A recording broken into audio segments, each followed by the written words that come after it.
Hello students, how are you all? Hope so all of you are fine and happy. Welcome to my YouTube channel, Biology in Seconds. अस्सलाम वालेकुम student, this is doctor Hamza Tanzil. और student आज हमने जिस chapter के short questions और MCQs को discuss करना है पास पेपर्स के, वो है गैसियस एक्सचेंज। स्टूडेंट इस चैप्टर की खास बात ये है कि इस चैप्टर में से सिर्फ आपको बोर्ड के एग्ज़ाम्स के अंदर एमसीक्यूज़ और शॉर्ट क्वेश्चन आएंगे। लॉन्ग क्वेश्चन इस चैप्टर में से नहीं आता। और इस चैप्टर में से आपको 4 शॉर्ट क्वेश्चन आते हैं। स्टूडेंट 4 शॉर्ट क्वेश्चन का मतलब है, और ये आता भी लास्ट सेक्शन के अंदर है, जिसमें से आपने 9 में से 6 क्वेश्चन अटैम्प्ट करने होते हैं। और ऑलमोस्ट उस 9 क्वेश्चन में से 4 क्वेश्चन तो आपको गैसियस एक्सचेंज में से आते हैं। तो स्टूडेंट इसका मतलब ये हुआ कि ये चैप्टर हमारा लास्ट सेक्शन अटैम्प्ट करने के लिए बहुत ज़्यादा क्या है, ज़रूरी है। तो स्टूडेंट आपने इस चैप्टर के शॉर्ट क्वेश्चंस को ध्यान से सुनना है।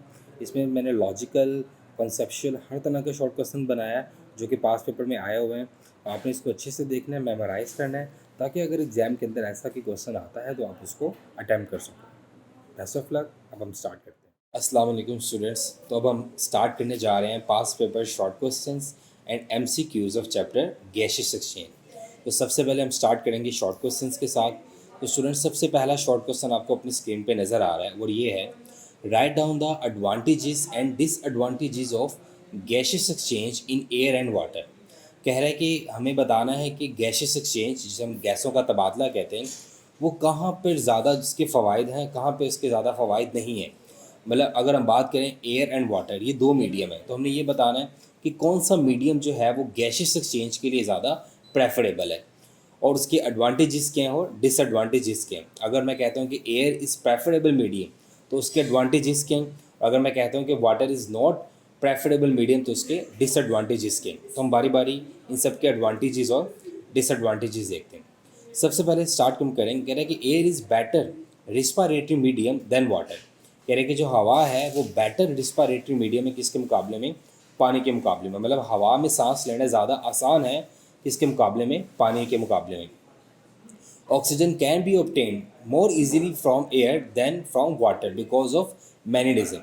कह रहे हैं कि ऑक्सीजन को हासिल करना हवा में से बहुत आसान है पानी के मुकाबले में। उसकी क्या वजह है, अब हम वो देखने जा रहे हैं। सबसे पहले, firstly, the oxygen content of air is much higher than oxygen content of equal volume of water। कह रहे हैं कि हवा के अंदर क्या होता है, ऑक्सीजन कंटेंट क्या होता है, ज़्यादा होता है किसके मुकाबले में, पानी के मुकाबले में।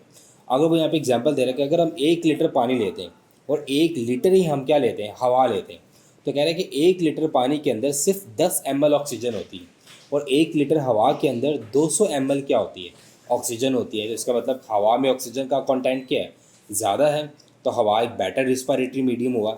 Second reason, oxygen diffuse about 8000 time more quickly in air than in water.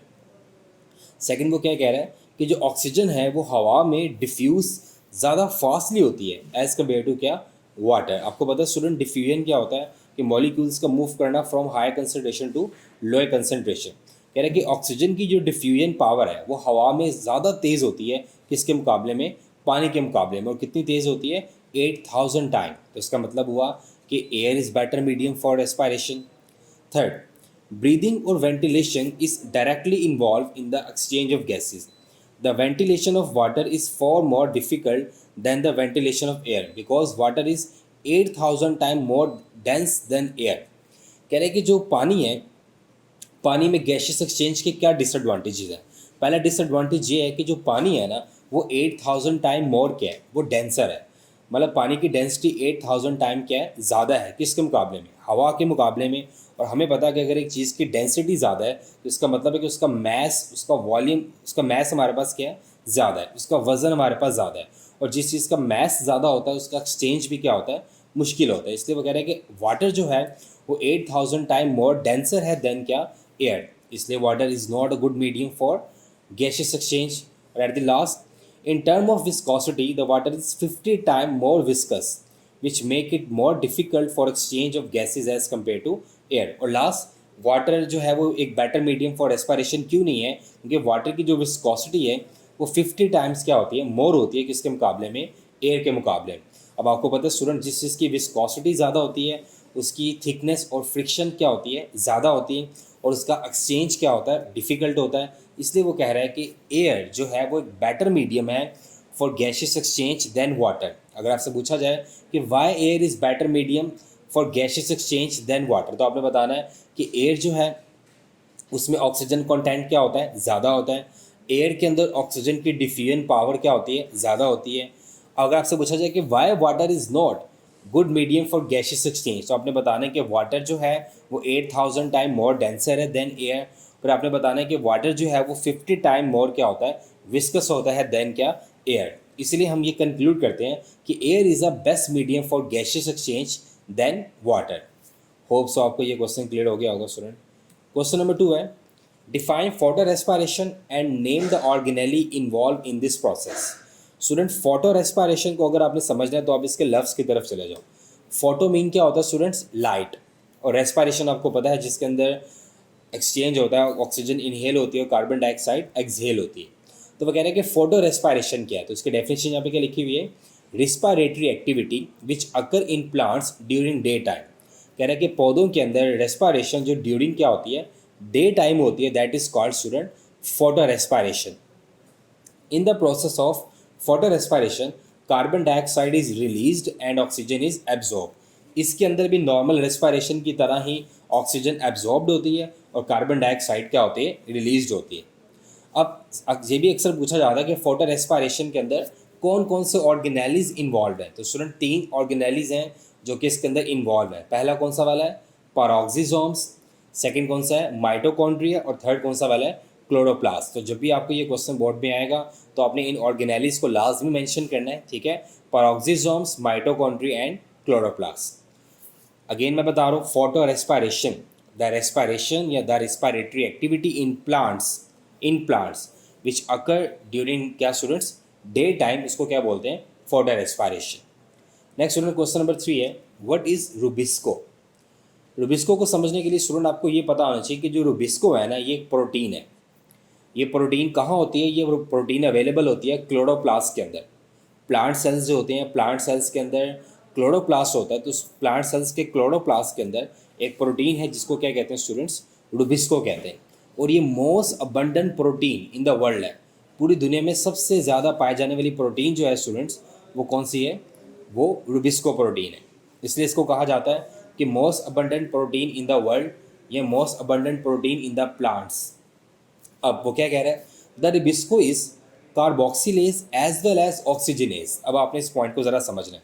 कह रहा है कि जो रुबिस्को प्रोटीन है ना, ये कार्बोक्सिलेज भी है और ऑक्सीजनेज भी है। इसका मतलब उसने आगे थोड़ा समझाया आपको, फिर मैं बताऊंगा आपको। कह रहा है कि when rubisco act as carboxylase it add carbon dioxide to RuBP, ribulose bisphosphate, when is act as when in an acceptor molecule. On the other hand, when rubisco is oxygenase, it add oxygen to RuBP.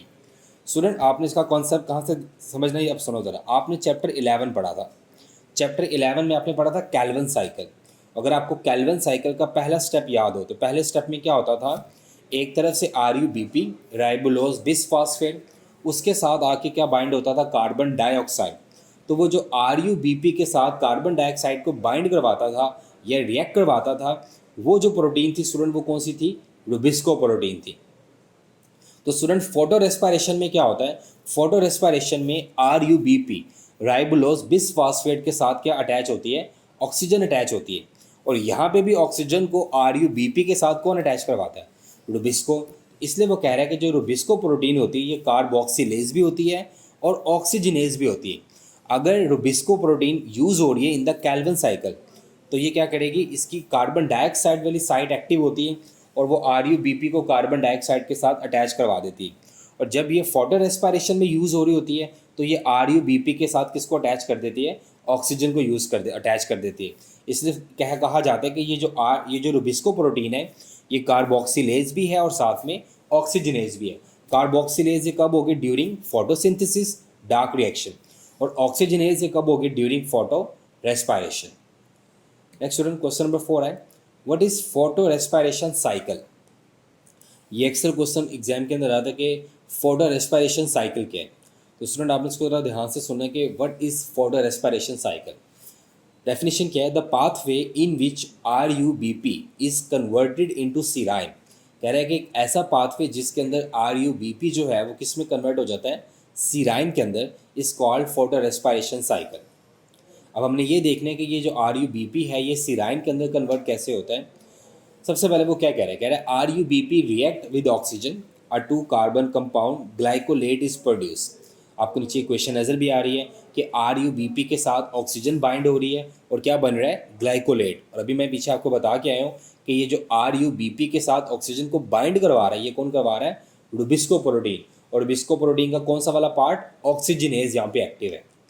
Second step, the glycolate thus produce diffuse into the membrane bounded organelle known as peroxisomes। ये जो glycolate बनेगा ये एक organelle में diffuse हो जाएगा जिसका नाम क्या है, peroxisomes. In the peroxisomes the glycolate is converted into glycine through a series of reaction. अब होगा क्या कि जब ये ग्लाइकोलेट जाएगा पेरोक्सिसोम्स के अंदर, तो पेरोक्सिसोम्स के अंदर जाने के बाद ये कन्वर्ट हो जाएगा एक केमिकल के अंदर जिसको हम क्या नाम दे रहे हैं, ग्लाइसिन। और एक सीरीज ऑफ रिएक्शंस यहाँ पे होंगे जिसके बाद ग्लाइकोलेट किस में कन्वर्ट होगा, ग्लाइसिन के अंदर। Next, the glycine is a simplest amino acid which soon after its formation diffuses into the mitochondria where 2 glycine molecule are converted into serine and synthesis a molecule of carbon dioxide form। वो क्या कह रहा है कि ये जो glycine बना है ये ग्लाइसिन फिर कहाँ जाएगा, माइटोकॉन्ड्रिया में। सबसे पहले RUBP से क्या बना, ग्लाइकोलेट। ग्लाइकोलेट पेरोक्सिसोम्स के अंदर गया, पेरोक्सिसोम्स ने उसको क्या बना दिया, ग्लाइसिन। फिर ये ग्लाइसिन कहाँ जा रहा है, माइटोकॉन्ड्रिया में। माइटोकॉन्ड्रिया में जब ये ग्लाइसिन जाएगा तो वहाँ पे ये कन्वर्ट हो जाएगा किसके अंदर, सीराइन के अंदर। और प्लस यहाँ पे क्या कौन सी गैस बनेगी, कार्बन डाइऑक्साइड। तो वो साइकिल जो स्टार्ट किससे हो रहा है, RUBP से, और एंड कहाँ पे जाके हो रहा है, सीराइन के ऊपर। That is called photo respiration cycle. Clear student. Next question number 5 है हमारे पास, write down the names of characteristics of respiratory surfaces. Student ये क्वेश्चन बहुत इंपॉर्टेंट है कि रिस्पायरेटरी सर्फेसिस की कौन कौन सी कैरेक्टरिस्टिक्स होनी चाहिए या प्रॉपर्टीज़ होनी चाहिए। प्रॉपर्टीज़ ऑफ रिस्पायरेटरी सर्फेसिस के नाम से आपको टॉपिक नज़र आएगा अपनी बुक्स के अंदर। मतलब वो सरफेस जहाँ से गैसेस एक्सचेंज होना है, वो सरफेस जहाँ पे रेस्पायरेशन होती है, उस सरफेस की क्या प्रॉपर्टीज़ होनी चाहिए, उसकी क्या कैरेक्टरिस्टिक्स होनी चाहिए जो कि उसको फेवरेबल बनाती है फॉर द गैसियस एक्सचेंज या फॉर द रेस्पायरेशन। सबसे पहली प्रॉपर्टी उसकी क्या होनी चाहिए, उसका सरफेस एरिया लार्ज होना चाहिए, लार्ज सरफेस एरिया। और साथ में वो मॉइस्ट होनी चाहिए ताकि फ्रिक्शन रिड्यूस हो। आपको पता है स्टूडेंट, जितना सरफेस एरिया लार्ज होगा उतना एक्सचेंज क्या होगा, ज़्यादा होगा। और जितना वो मॉइस्चर होगी उतना फ्रिक्शन भी क्या होगी, रिड्यूस होगी। Second, thin epithelium. Thin epithelium से मुराद है कि वो जो मेम्ब्रेन है जिसके अक्रॉस गैसेस एक्सचेंज होना चाहिए वो बारीक होनी चाहिए ताकि मैक्सिमम गैस इन और आउट हो सके।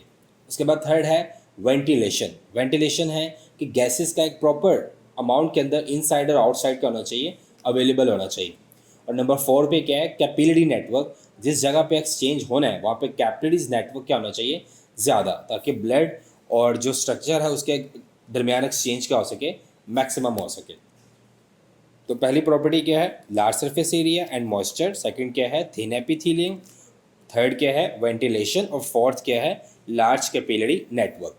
नेक्स्ट स्टूडेंट, क्वेश्चन नंबर 6 है, what are spiracles, mention their numbers and location. कह रहे हैं कि स्पाइरिकल्स क्या होते हैं, इनके नंबर्स को मेंशन करना है, उनकी लोकेशन को भी मेंशन करना है। तो स्टूडेंट स्पाइरिकल्स होते किन में, पहले हमें ये पता होना चाहिए। स्पाइरिकल्स होते हैं कॉकरोच के अंदर। तो कह रहा है कि cockroach has specialised organ for respiration. कह रहा है कि कॉकरोच के अंदर रेस्पायरेशन के लिए स्पेशलाइज्ड ऑर्गन होता है। The respiratory system of the cockroach is very specialised. It consist of branching system of air tubules called trachea lined by chitin. कह रहे हैं कि जो कॉकरोच है इसके अंदर स्पेशलाइज्ड ऑर्गन्स अवेलेबल होते हैं फॉर द रेस्पायरेशन। और इसका जो हमारे पास रेस्पायरेटरी सिस्टम होता है वो बहुत ज़्यादा क्या होता है, स्पेशलाइज्ड होता है। और वो मुश्तमिल होता है किसके ऊपर, एयर ट्यूब्यूल्स, जिन्हें क्या कहते हैं students, trachea. The main tracheal trunk communicate with exterior by 10 pairs of apertures called spiracles. और वो जो उसका रेस्पायरेटरी ऑर्गन है जिसको हमने क्या नाम दिया अभी, ट्रैकिया का, ये ट्रैकिया जो है ये कम्युनिकेट करता है 10 पेयर्स ऑफ किससे, अपर्चर से। वो जो 10 पेयर्स ऑफ अपर्चर्स हैं स्टूडेंट जो कि कम्युनिकेट कर रहे होते हैं किससे, ट्रैकिया से एक्सटीरियरली, उन्हें क्या कहा जाता है, स्पाइरिकल्स। अब ये जो स्पाइरकल्स होते हैं ये टोटल कितने होते हैं, 10 पेयर्स, इसमें आपको लिखा हुआ नज़र भी आ रहा है। अब ये मौजूद कहाँ पे होते हैं, present on lateral side of the body, 2 pairs are in thorax, जो 2 पेयर्स होते हैं वो थॉरैक्स मतलब चेस्ट रीजन में होते हैं कॉकरोच की, और जो बकाया 8 पेयर्स होते हैं वो कहाँ पे होते हैं, एब्डोमेन में होते हैं। Clear student. तो क्या बात हमने की है कि हमारे पास जो स्पाइरिकल्स हैं ये क्या होते हैं, स्पाइरिकल्स हमारे पास कॉकरोच होता है उसके अंदर एक स्पेशलाइज्ड ऑर्गन होता है फॉर द रेस्पायरेशन, जिसे वो ट्रैकिया नाम दे रहा है। ट्रैकिया जो है ये एक्सटीरियरली कम्युनिकेट करता है 10 पेयर्स ऑफ अपर्चर्स के साथ, जिन्हें क्या कहते हैं, स्पाइरिकल्स कहते हैं। स्पाइरिकल्स के 10 पेयर्स होते हैं, 2 पेयर्स किसमें होते हैं, थॉरैक्स में, रिमेनिंग 8 पेयर्स किसके अंदर होते हैं, एब्डोमेन में होते हैं। नेक्स्ट स्टूडेंट क्वेश्चन नंबर 7 है, mechanism of inspiration and expiration of cockroach. कह रहे हैं कि कॉकरोच के अंदर इंस्पायरेशन मतलब वो गैस को इनसाइड कैसे लेके जाता है, एक्सपायरेशन और गैस को वो आउटसाइड कैसे भेजता है, ये देखना आपने। पहले हम बात करेंगे इनहेलेशन या इंस्पायरेशन की। कह रहे हैं कि व्हेन एब्डोमेन एक्सपैंड, कह रहे हैं कि जब कॉकरोच का एब्डोमेन एक्सपैंड होता है, फैलता है, the first 4 pairs of spiracles open, तो 10 पेयर्स में से जो पहले 4 पेयर्स होते हैं वो ओपन हो जाते हैं। Air rushes in through these spiracles into trachea, तो हवा जो होती है वो बाहर से फोर्सफुली कहाँ आती है, अंदर आ जाती है इन स्पाइरिकल्स के अंदर, और इसको हम किस चीज़ का नाम दे रहे होते हैं स्टूडेंट्स, इनहेलेशन का या इंस्पायरेशन का। अब एक्सपायरेशन कैसे होती है, abdominal muscles contract. Clear. Inspiration या इनहेलेशन में एब्डोमिनल मसल्स क्या हो रहे थे, एक्सपैंड हो रहे थे, लेकिन एक्सपायरेशन में उसके एब्डोमिनल मसल्स क्या हो रहे हैं, contract. The anterior 4 pairs of spiracles close, जो पहले वाले 4 स्पाइरिकल्स के पेयर थे वो बंद हो गए, and posterior 6 pairs of spiracles open, और लास्ट वाले जो 6 पेयर्स थे वो क्या हो गए, ओपन हो गए। This forces air through the tubes and eventually out of the body, जिसकी वजह से जो गैस होगी वो बॉडी से कहाँ निकल जाएगी, बाहर निकल जाएगी, जिसको हम क्या नाम देंगे, एक्सपायरेशन का या एक्सलेशन का। In this way exhalation and inhalation take place. Clear student. Abdominal muscles relax, first 4 pairs of spiracles open, this is inhalation. Abdominal muscles contract, first 4 pair close, last 6 pairs open, air outside, so this is called exhalation in cockroach, ये याद रखना है। Next question number 8 है, what is ओपर्कुलम। ओपर्कुलम क्या होता है students, ये fish के अंदर होता है, अभी हम इसको देखते हैं। वो कह रहे हैं कि जो फिश होती है, फिश के अंदर जो रिस्पायरेटरी ऑर्गन्स हैं हमें पता है वो कौन है, गिल्स। वो कह रहे हैं कि gills are most effective and highly modified for gaseous exchange. कह रहे हैं कि जो गिल्स होते हैं ना ये सबसे ज़्यादा इफेक्टिव और मॉडिफाइड होते हैं for gaseous exchange in aquatic animals, पानी में रहने वाले जानवरों में। They are in 4 to 5 pairs which have open through gills slits and are visible on the surface of the pharynx. और कह रहे हैं कि ये जो गिल्स होते हैं ये विजिबल होते हैं on the surface of the क्या, फेरिंग्स, मतलब आपको फिश की जो बॉडी होती है उसके ऊपर आपको विजिबल गिल्स नज़र आ रहे होते हैं। कार्टिलेजिनस फिश की बात करें वो, और are placed in bronchial cavity which are covered by operculum. आपने सिंपल ओपर्कुलम को इस तरह याद रखना है कि जो गिल्स होते हैं फिशेस के वो कवर्ड होते हैं बाय अ फ्लैप या by a covering which is called operculum. मतलब ओपर्कुलम एक कवरिंग है, ओपर्कुलम एक फ्लैप है, एक ढक्कन है जिसने क्या किया हुआ है, गिल्स को क्या किया हुआ है, कवर्ड किया हुआ है। और गिल्स क्या होते हैं, फिशेस की बॉडी के अंदर ये एक रेस्पिरेटरी ऑर्गन होते हैं जो कि एक्सचेंज ऑफ क्या करवा रहे होते हैं, गैसेस करवा रहे होते हैं। तो ओपर्कुलम इज़ अ कवरिंग या इज़ अ लिड या is a flap which cover the gills. Next student question number 9 है, what is pulmonary and cutaneous respiration. Student तो ये तो नाम से इंडिकेट हो रहा है, पल्मोनरी का वर्ड जहाँ आएगा उसका मीनिंग क्या होता है, लंग्स, और क्यूटेनियस का वर्ड जहाँ आएगा उसका मतलब क्या होता है, स्किन। तो अगर हम बात करें पल्मोनरी रेस्पिरेशन की और क्यूटेनियस रेस्पिरेशन की, तो gaseous exchange through the lungs उसको क्या कहा जाएगा स्टूडेंट, पल्मोनरी रेस्पिरेशन, और gaseous exchange through the skin is called cutaneous respiration. Student ये क्वेश्चन जो है वो फ्रॉग में से लिया गया, फ्रॉग के टॉपिक से लिया गया। हमें पता है कि जो फ्रॉग है वो 3 तरह से रेस्पिरेशन कर सकता है, स्किन के ज़रिए, लंग्स के ज़रिए और बक्कल कैविटी के ज़रिए।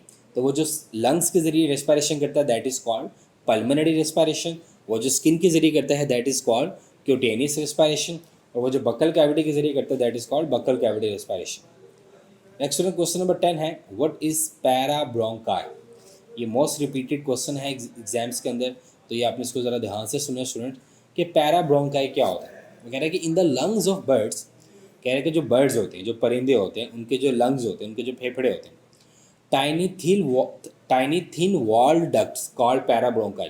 उनके अंदर बारीक बारीक दीवारों वाली क्या होती हैं, डक्ट्स होती हैं, नालियाँ होती हैं, उन्हें क्या कहते हैं, parabronchi are present instead of alveoli. Students हम जानते हैं कि जो ह्यूमन के लंग्स होते हैं, ह्यूमंस के लंग्स के अंदर जो लास्ट पे जो स्ट्रक्चर होता है जो गैसेस एक्सचेंज करवा रहा होता है वो कौन सा होता है, एल्वोलाई, जिसे हम फंक्शनल यूनिट ऑफ लंग्स भी कहते हैं। तो वो कह रहा है कि बर्ड्स के अंदर टाइनी थिन वॉल्ड डक्ट्स होती हैं जिन्हें वो पैराब्रोंकाई कह रहा है, और ये मौजूद होती हैं इंस्टेड ऑफ क्या, एल्वोलाई। मतलब बर्ड्स के लंग्स के अंदर एल्वोलाई की जगह टाइनी थिन वॉल्ड डक्ट्स हैं जिन्हें वो क्या नाम दे रहा है, पैराब्रोंकाई का नाम दे रहा है। अगर वो क्या कह रहा है कि these parabronchi are open at both ends and the air is constantly ventilated. कह रहे हैं कि ये जो पैराब्रोंकाई होती हैं तो ये दोनों एंड से ओपन होती हैं, ये सैक लाइक नहीं होती, ये ट्यूब लाइक होती हैं, ये दोनों साइड से क्या होती हैं, ओपन होती हैं।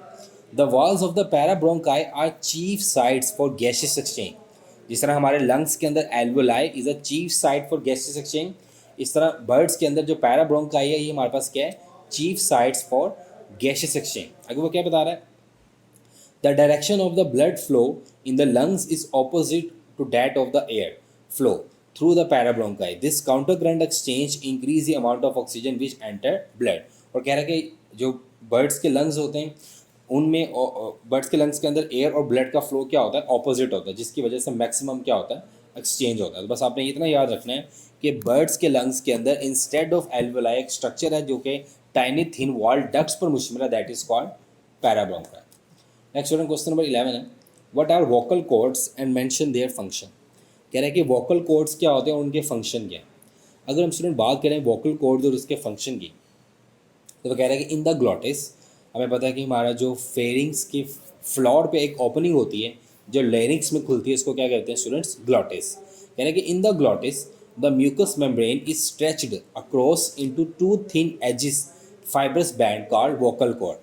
कह रहे हैं कि जो ग्लॉटिस होता है, ग्लॉटिस की जो म्यूकस की मेम्ब्रेन होती है वहाँ से two thin edges fibrous band निकलते हैं। वो जो फाइब्रस बैंड है स्टूडेंट्स उन्हें हम क्या नाम दे रहे हैं, वोकल कॉर्ड्स का नाम दे रहे हैं। और ये वोकल कॉर्ड्स क्या करते हैं, which help in voice production.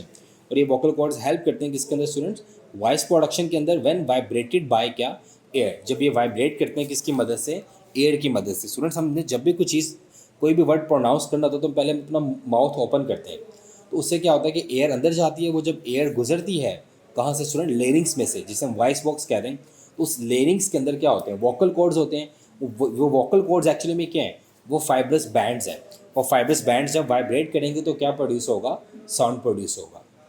Next student question number 12 है, what is diaphragm and pleura. Diaphragm क्या होता है और प्लूरा क्या होता है, ये भी बड़ा इंपॉर्टेंट क्वेश्चन है। कह रहा है कि the floor of the chest is called diaphragm. Diaphragm is a sheet of skeletal muscles. आपने इस तरह याद रखना है स्टूडेंट कि जो हमारा चेस्ट कैविटी का फ्लोर होता है वहाँ पे क्या होती है, a thick sheet of skeletal muscle. वो जो थिक शीट है स्केलेटल मसल की at the floor of chest cavity, that is called student क्या, डायफ्राम। और डायफ्राम बड़ा एक्टिवली रोल प्ले करता है किसके अंदर, इंस्पायरेशन के अंदर और एक्सपायरेशन के अंदर। तो at the floor of chest cavity is a sheet of thick skeletal muscle is called क्या स्टूडेंट, डायफ्राम। अब प्लूरा क्या होता है स्टूडेंट, हम जानते हैं कि हमारी बॉडी में जितने भी ऑर्गन्स हैं अल्लाह ताला ने उनको एक प्रोटेक्टिव कवरिंग दी हुई है ताकि किसी इंजरी से या किसी प्रेशर से उनको क्या किया जा सके, बचाया जा सके। इस तरह जो स्टूडेंट्स हमारे लंग्स होते हैं, lungs are covered with double layered thin membranous sacs called pleura. कि जो लंग्स होते हैं ये हमारे पास डबल लेयर्ड थिन मेम्ब्रेन से क्या होते हैं, कवर्ड होते हैं। उस डबल लेयर थिन मेम्ब्रेन्स को स्टूडेंट्स क्या नाम दिया जा रहा है, प्लूरा का नाम दिया जा रहा है। नेक्स्ट स्टूडेंट क्वेश्चन नंबर 13 है, what is respiratory distress syndrome. ये लाजमी क्वेश्चन आएगा, फर्स्ट टाइम या सेकंड टाइम मस्ट जो क्वेश्चन आपको एग्जाम के अंदर आएगा वो यही वाला है कि रेस्पिरेटरी डिस्ट्रेस सिंड्रोम क्या है। अब इसको ध्यान से सुनना, आपने कैसे याद करना है। वो कह रहा है कि in premature infants respiratory distress syndrome common specially for infant with the gestation age of less than 7 month. कह रहे कि जो प्री मेच्योर इन्फेंट होते हैं जिनकी उम्र 7 माह होती है, मतलब 7 माह से क्या मुराद है कि वो बच्चे जो 9 मंथ्स अपने माँ के पेट में पूरे नहीं करते, 7 मंथ में डिलीवर हो जाते हैं, उन्हें बोलते हैं प्री मेच्योर बेबी। तो कह रहे हैं कि जो प्री मेच्योर बेबी होते हैं उनके अंदर रेस्पिरेटरी डिस्ट्रेस सिंड्रोम कॉमन है। क्यों, कह रहे हैं कि this occur because enough surfactant अब इनफ सरफेक्टेंट के बाद आपको ब्रैकेट नज़र आ रही है। अब वो यहाँ पे आपको सरफेक्टेंट के बारे में बता रहा है कि सरफेक्टेंट क्या है। तो बताना चाह रहा है mixture of lipoprotein molecule produced by the secretory cells of the alveolar epithelium which form a layer over the surface of the fluid within the alveoli to reduce the surface tension। तो आपने बस इतना याद कर लेना कि mixture of lipoprotein molecules produced by the secretory cells of the alveolar epithelium, बस इतना याद कर लो। तो कह रहा है कि दिस अकर, ये क्यों होता है, बिकॉज वजह इसकी क्या है, इनफ सरफेक्टेंट, आगे मैं ब्रैकेट से आगे बढ़ा, इज नॉट प्रोड्यूस, मतलब इन बच्चों के लंग्स के अंदर इनफ सरफेक्टेंट प्रोड्यूस नहीं होता to reduce the tendency of the lungs to collapse, जिसकी वजह से लंग्स जो होते हैं वो बजाय कि वो इन्फ्लेट रहें, फूले रहें, वो कोलैप्स हो जाते हैं, वो आपस में चिपक जाते हैं। जब लंग्स आपस में चिपक जाएंगे तो बच्चे को क्या नहीं आएगा, सांस नहीं आएगा, और जब बच्चे को सांस नहीं आएगा तो डेफिनेटली बात है उसकी डेथ हो जाएगी। मतलब इन बच्चों के लंग्स के अंदर सरफेक्टेंट प्रोड्यूस नहीं होता। अब ये सरफेक्टेंट क्या करता है, ये सरफेक्टेंट क्या करता है कि लंग्स को आपस में, लंग्स की दीवारों को इनसाइडली आपस में क्या नहीं होने देता, चिपकने नहीं देता। ये लंग्स को इन्फ्लेट करके रखता है, फुला के रखता है। क्लियर। अब होता क्या है कि जब ये सरफेक्टेंट प्रोड्यूस नहीं होता तो लंग्स की जो इनर वॉल्स होती हैं वो आपस में क्या होती हैं, चिपक जाती हैं, जुड़ जाती हैं, जिसकी वजह से लंग्स प्रॉपर्ली ओपन नहीं होते और इस बच्चे की डेथ हो जाती है। नेक्स्ट स्टूडेंट, क्वेश्चन नंबर 14 है, effects of carbon dioxide and temperature on the transport of oxygen. Student, हमें पता है कि जब हम इनहेल करते हैं तो ऑक्सीजन हमारी बॉडी के अंदर आती है, लंग्स के अंदर आती है, लंग्स के एल्वुलर पार्ट में जाती है, एल्वुलाई में जाने के बाद वो ब्लड में जाती है, और ब्लड के बाद उसने हमारी पूरी बॉडी में जाना है, ट्रांसपोर्ट होना है। अब वो हमने देखना है कि कार्बन डाइऑक्साइड का क्या इफेक्ट है ट्रांसपोर्ट ऑफ ऑक्सीजन के ऊपर, और टेम्परेचर का क्या इफेक्ट है ट्रांसपोर्ट ऑफ ऑक्सीजन के ऊपर।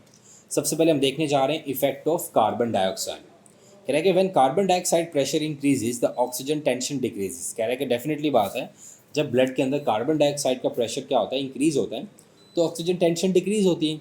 The capacity of haemoglobin to hold oxygen became less. जाहिर बात है, अगर ऑक्सीजन टेंशन डिक्रीज है तो हीमोग्लोबिन के पास ऑक्सीजन को अपने साथ होल्ड करने की कैपेसिटी नहीं होगी।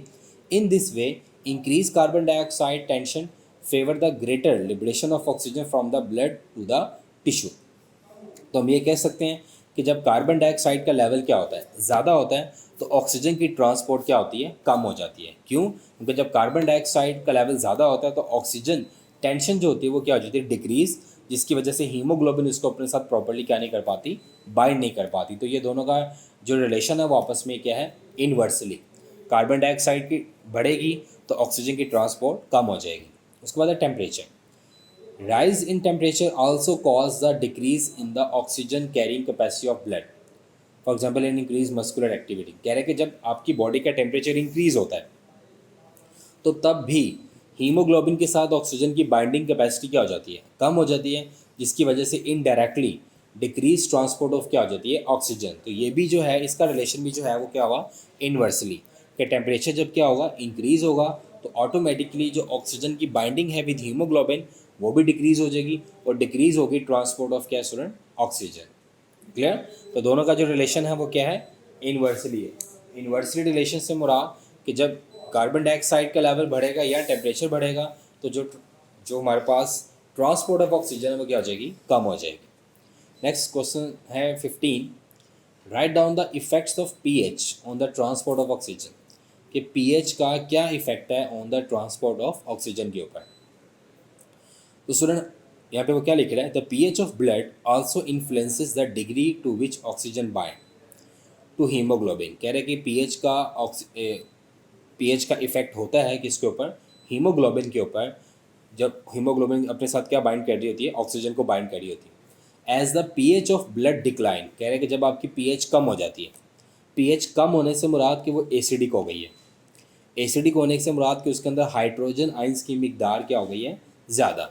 वो कह रहे हैं कि as the pH of blood decline the amount of oxygen bound to haemoglobin also decline. क्यों? This occur because decrease pH result from an increase in hydrogen ions, and the hydrogen ions combine with the protein part of the hemoglobin molecules, causing a decrease in the ability to hemoglobin to bind oxygen। आप समझ आई कि जब pH decrease होगी hydrogen ions increase हो जाएंगे, और जब hydrogen ions increase हो जाएंगे तो ये हाइड्रोजन आयंस क्या करेंगे, हीमोग्लोबिन के प्रोटीन पार्ट के साथ जाकर बाइंड हो जाएंगे। जब ये हाइड्रोजन आयंस हीमोग्लोबिन के प्रोटीन पार्ट के साथ जाकर बाइंड हो जाएंगे तो ऑक्सीजन को बाइंड होने के लिए जगह नहीं मिलेगी, जिसकी वजह से डिक्रीज होगी ट्रांसपोर्ट ऑफ क्या, ऑक्सीजन। क्लियर? डिक्रीज पीएच तो डिक्रीज क्या होगी, ट्रांसपोर्ट ऑफ ऑक्सीजन, तो ये डायरेक्टली हुआ। और अगर पीएच हम दोबारा न्यूट्रलाइज करते हैं, इंक्रीज करते हैं, तो हाइड्रोजन आयंस दोबारा बैलेंस पे आ जाएंगे, ऑक्सीजन को बाइंड होने के लिए जगह मिल जाएगी और ट्रांसपोर्ट ऑफ ऑक्सीजन प्रॉपरली होगी। तो कह रहे हैं कि conversely an increase in blood pH result in increase ability of haemoglobin to bind क्या, ऑक्सीजन। सिर्फ ये है जो डायरेक्टली रिलेशन है, बाकी कार्बन डाइऑक्साइड और टेम्परेचर क्या था, इनवर्सली रिलेशन था। नेक्स्ट क्वेश्चन नंबर 16 है, right down the names of method by which carbon dioxide transported in blood. कह रहे हैं कि उन मेथड्स के नाम बताने जिसके जरिए कार्बन डाइऑक्साइड जो है ये हमारे ब्लड में ट्रांसपोर्ट होती है। जाहिर सी बात है कि जब ऑक्सीजन हमारे सेल्स के अंदर जाती है तो सेल्स में जाके ये CH बॉन्ड्स को ब्रेक करती है। CH बॉन्ड्स को ब्रेक करके ये वहाँ क्या बनाती है, carbon dioxide, water and ATP। अब वो कार्बन डाइऑक्साइड सेल्स में से निकलती है और सेल्स में से निकल कर वो लंग्स के पास आती है ताकि उसे एक्सहेल किया जा सके। अब हमने ये देखना है कि वो कार्बन डाइऑक्साइड जो सेल्स से निकलकर लंग्स के पास आ रही है उसके पास कौन कौन से पाथवे हैं, कौन कौन इसको लाता है लंग्स के पास ताकि उसको एक्सहेल करवाया जा सके। Number 1, some of the carbon dioxide about 20% is carried at carboxy haemoglobin. कह रहे हैं कि 20% का जो कार्बन डाइऑक्साइड है वो लंग्स तक ले जाई जाती है कार्बोक्सी हीमोग्लोबिन की शक्ल में। पहला तो ये हो गया। दूसरा, other plasma protein also carry about 5% carbon dioxide. 5% जो है वो ब्लड प्लाज्मा ले आता है। About 70% carbon dioxide is carried as bicarbonate ions. तो जो मैक्सिमम कार्बन डाइऑक्साइड ट्रांसपोर्ट होती है वो किसके थ्रू होती है, बाइकार्बोनेट आयंस के थ्रू होती है। और लास्ट पे क्या लिखा उसने, small amount of carbon dioxide is also carried by corpuscles combined with potassium. और कुछ अमाउंट में कार्बन डाइऑक्साइड पोटाशियम के साथ लग के भी आ जाती है लंग्स के पास एक्सहेल होने के लिए। तो पहला कार्बोक्सी हीमोग्लोबिन, सेकेंड हमारे पास क्या है प्लाज्मा प्रोटीन्स, थर्ड हमारे पास क्या है बाइकार्बोनेट आयंस और फोर्थ हमारे पास क्या है पोटाशियम कार्पसल्स। नंबर 17 है student, what is TB. TB क्या होता है। अगर स्टूडेंट्स हम यहाँ पे टीबी की बात करें कि टीबी किसे कहते हैं, वो कह रहे हैं कि टीबी की एब्रिविएशन हम सब जानते हैं वो क्या होती है, ट्यूबरक्लोसिस। अब ट्यूबरक्लोसिस क्या होता है, tuberculosis is a disorder of respiratory system. In fact ये वैसे ये लाइन इसने यहाँ पे गलत लिखी हुई है कि जो ट्यूबरक्लोसिस है ये रेस्पिरेटरी सिस्टम का डिसऑर्डर है। उसने आगे ठीक लिखा है, उसने लिखा हुआ है it is general name of a group of diseases. यहाँ से आपने याद रखना है, it is a general name of a group of diseases caused by Mycobacterium tuberculosis. कह रहे हैं कि जो टीबी है ना ये एक ग्रुप ऑफ डिजीजेज है। ग्रुप ऑफ क्या है, डिजीजेज, जो कि कौन कॉज करता है, माइकोबैक्टीरियम ट्यूबरक्लोसिस। तो स्टूडेंट आपने भी ये कॉन्सेप्ट क्लियर रखना है कि टीबी सिर्फ लंग्स का नहीं होता, टीबी स्किन का भी होता है, टीबी बोन्स का भी होता है, टीबी ब्रेन का भी होता है, टीबी बॉडी के डिफरेंट पार्ट्स का हो सकता है। अगर आपकी बॉडी के किसी पार्ट के अंदर एक बैक्टीरिया जिसका नाम क्या है माइकोबैक्टीरियम ट्यूबरक्लोसिस ये चला गया है तो वहाँ पे जाकर जब ये इन्फेक्शन करेगा तो वो जो डिजीज़ होगी वो उसी के नाम से एसोसिएटेड हो जाएगी कि इसको ब्रेन टीबी है, इसको स्किन टीबी है या इसको पल्मोनरी टीबी है। अगर मैं कहता हूँ कि पल्मोनरी टीबी तो हम कहेंगे ये स्पेसिफिक टीबी है किस इसका, लंग्स का। तो वो क्या कह रहा है, it is a general name of a group of diseases caused by Mycobacterium tuberculosis. Pulmonary tuberculosis is a disease of lungs in which inside of the lungs is damaged resulting in cough and fever. कह रहे हैं कि जो pulmonary TB होता है ये किस चीज़ की डिजीज़ होती है, ये लंग्स की डिजीज़ होती है जिसके अंदर क्या होता है कि आपके लंग्स इनसाइड से क्या हो जाते हैं, डैमेज हो जाते हैं और उसके बाद आपको कफ होती है और बहुत ज़्यादा क्या होता है, फीवर होता है। अब वो बता रहे हैं कि ये किन लोगों में ज़्यादा होता है। वो कह रहे हैं कि it is more common in poor people. कह रहे हैं ये गरीब लोगों में ज़्यादा होता है। Malnutrition and poor living condition facilitate mycobacterium to grow. कह रहे हैं कि ये पुअर पीपल्स के अंदर ज़्यादा होता है, वो लोग जिनका लिविंग स्टैंडर्ड थोड़ा सा पुअर होता है उनके अंदर ज़्यादा होता है। मैल नरिश जिनकी फूड प्रॉपर नहीं होती, जो बेचारे वीक होते हैं, उनके अंदर ये ज़्यादा होता है। क्यों? क्योंकि वहाँ पे माइकोबैक्टीरियम ज़्यादा बैटरली ग्रो करता है। उस इन्वायरमेंट के अंदर माइकोबैक्टीरियम को ग्रो होने का क्या मिलता है, इन्वायरमेंट अच्छा मिल रहा होता है।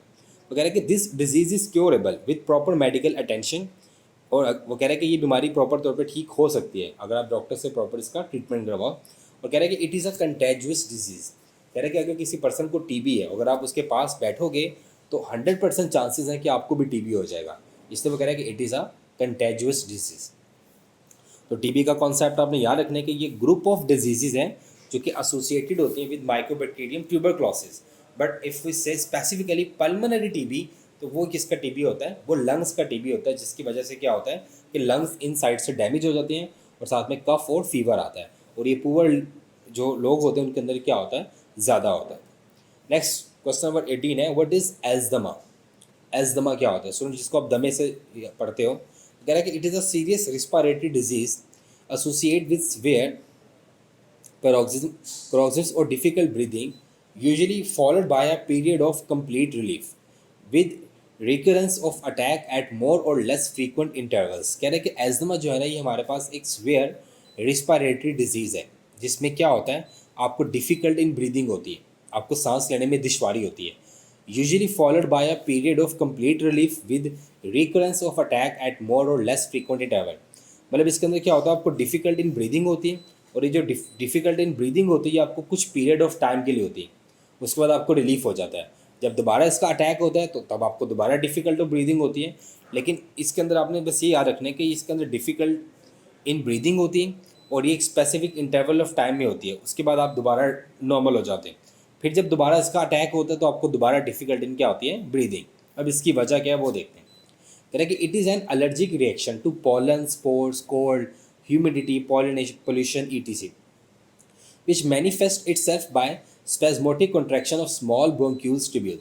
कह रहे हैं कि ये एक एलर्जी की बीमारी है, ये एलर्जेंस की वजह से होती है कि जब भी कोई एलर्जन लाइक पोलन या कोई स्पोर्स या ठंड वगैरह या डस्ट या स्मोक, कोई भी चीज़, कोई भी पोलन, कोई भी एलर्जन अगर आपके रिस्पायरेटरी ट्रैक में जाता है इस बीमारी के अंदर, तो वो आपके रिस्पायरेटरी ट्रैक में जाने के बाद क्या करता है, आपके जो ब्रोंक्यूल्स होते हैं उनके मसल्स को वो क्या कर देता है? स्पैज़म में ले आता है। स्पैज़म से मतलब इनके मसल्स टाइट हो जाते हैं, और डेफिनेटली बात है जब मसल्स स्पैज़म में जाएंगे ब्रोंक्यूल्स के, तो उसका डायमीटर क्या हो जाएगा? रिड्यूस हो जाएगा, और जब उसका डायमीटर रिड्यूस हो जाएगा तो क्या होगा? हमें डिफ़िकल्टी इन क्या होगी? ब्रीदिंग होगी।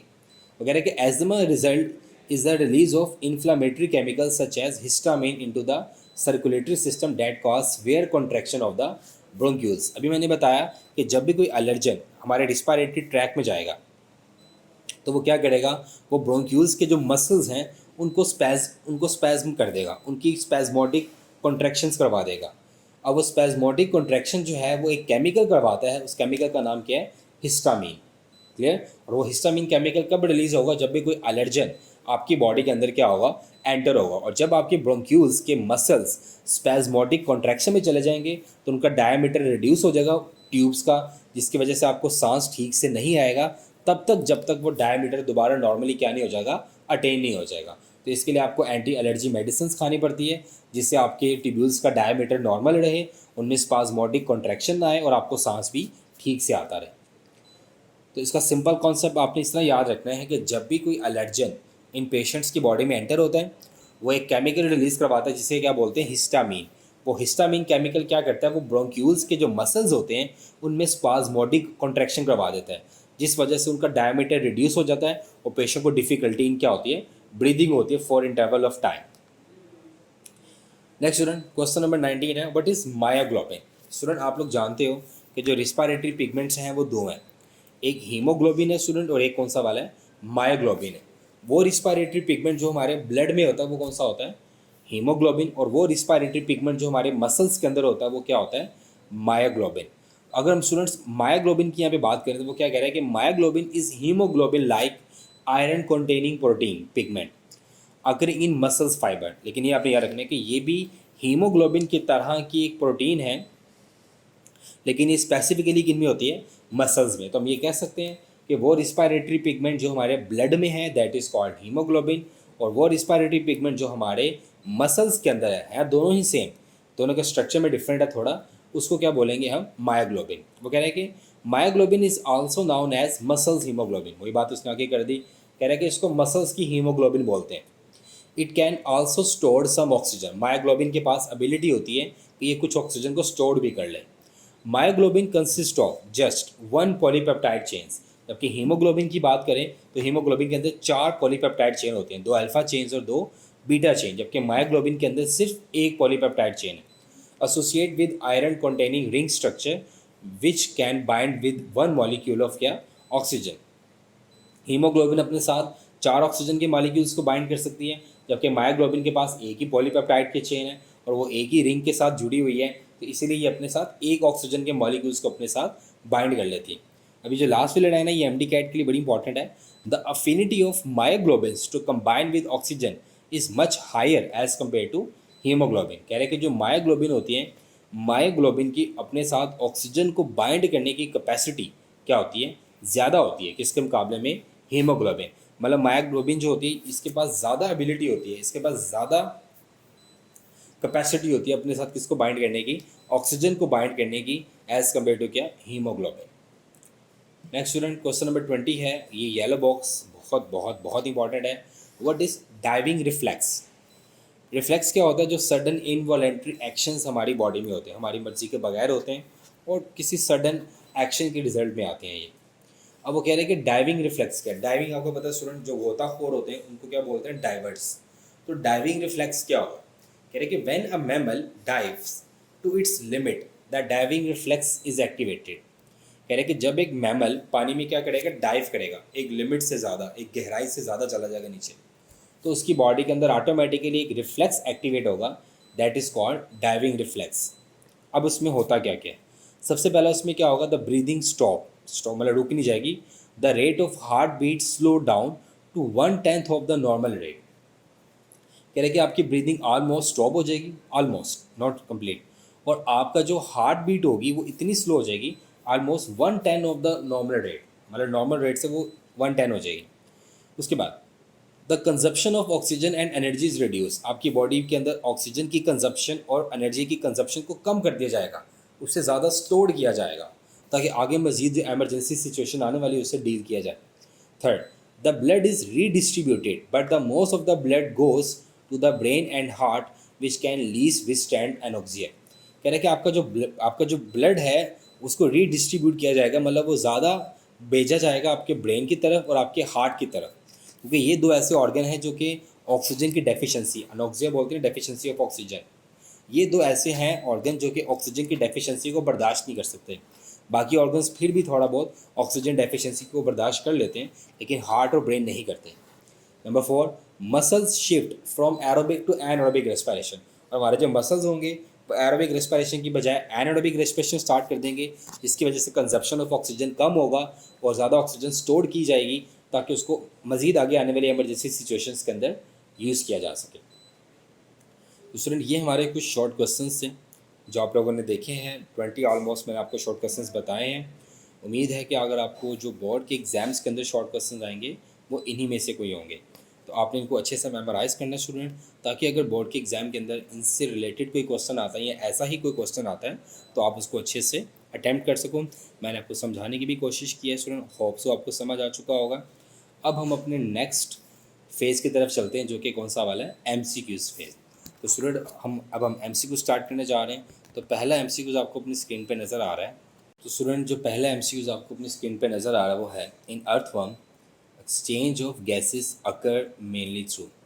अर्थवर्म के अंदर जो गैसेस एक्सचेंज है वो किसके थ्रू होता है, option A lungs, B gills, C skin और डी एनएस। तो स्टूडेंट्स हम जानते हैं कि अर्थवर्म के अंदर जो गैसेस एक्सचेंज है वो किसके थ्रू होता है, स्किन के थ्रू होता है। Number 2, organ of voice in birds is called. कह रहे हैं कि परिंदों के अंदर जो वॉइस ऑर्गन है वो कौन सा है, option A vocal cord, option B larynx, option C syrinx and option D lipids. तो स्टूडेंट्स हम जानते हैं कि बर्ड्स के अंदर जो वॉइस बॉक्स है वो कौन सा होता है, सेरिंग्स, और ह्यूमंस के अंदर कौन सा होता है, लेरिंग्स। नंबर 3 है, pathway in which RUBP is converted into serine is called. कह रहे कि एक ऐसा पाथवे जिसके अंदर RUBP सीराइन में कन्वर्ट होता है उसको क्या कहते हैं, option A breathing, option B photophosphorylation, option C photo respiration and option D electron transport chain.